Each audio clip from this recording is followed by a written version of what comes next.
வரவங்க கண்டிப்பாக வயிறு குழுங்க சிரிக்கலாம், சிரிச்சிட்டு போகலாம். ஏன்னா இது காமெடி மட்டும் இல்லை, இதில் கொஞ்சம் ஹாரரையும் மிக்ஸ் பண்ணி கொடுத்துருக்காரு. யார்? நம்ம டைரக்டரு ரமேஷ் பாரதி சார். ஆமாம், ரமேஷ் பாரதி சார் வந்து மிக அழகாக பண்ணியிருக்காரு. முக்கியமாக ஒரு விஷயம் சொல்லுங்க, இந்த படம் வந்து 25 நாளில் ஷூட்டிங் கம்ப்ளீட் பண்ணப்பட்டது. இது வந்து ஒரு மிகப்பெரிய ஒரு விஷயம். தயாரிப்பாளர்கள் மத்தியில் என்றைக்கும் நல்ல விதமாக பேசப்பட்டுருக்கு. 25 நாளில் இது இந்த மாதிரி ஒரு இயக்குனர் வந்து கிடச்சிருக்கிறது வந்து நம்மளுடைய தமிழ் திரையுலகுக்கு ஒரு வரப்பிரசாதம்னு நம்ம சொல்லலாம், இல்லைங்களா? கண்டிப்பாக.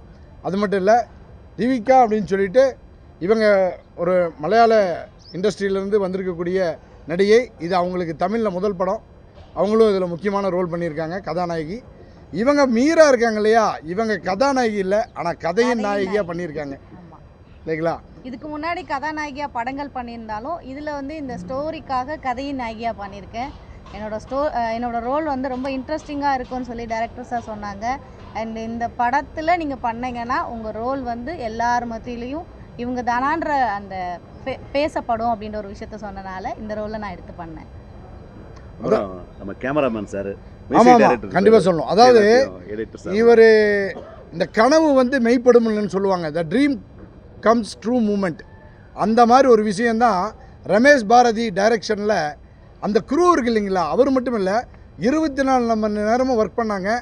குறிப்பாக சொல்லணும்னா நம்ம கேமராமேனாக இருக்கட்டும், திரு சதீஷ்குமார் சாராக இருக்கட்டும், அல்லது நமது எடிட்டராக இருக்கட்டும், இவங்கெல்லாம் வந்து அப்படி ஒரு டெடிக்கேட்டடாக ஒர்க் பண்ணதுனால தான் 25 நாளில் இது வந்து பாசிபிளாக ஆச்சுங்க.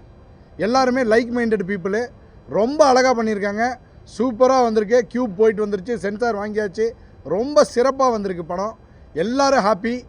இந்த மாதிரி ஒரு ஹாப்பியான சந்தோஷமான தருணத்தை தான் உங்கள் கூட பத்திரிகையாளர்களுக்கான, அதாவது நமது நாட்டின் 4வது தூணான நமது ஊடகத்துக்கும் பத்திரிகையாளர்களுக்கும் ஷேர் பண்ணிக்கிறோன்றதுக்காக தான் நாங்கள் இன்றைக்கி இங்கே கூடியிருக்கோம். உண்மையிலேயே உங்கள் அன்புக்கும் ஆதரவுக்கும் நன்றி. நீங்கள் இந்த படத்தை வந்து நல்ல விதமாக மக்கள்கிட்ட கொண்டு போய் சேர்க்கணுன்னு நாங்கள் வேண்டி கேட்டுக்கிறோம்.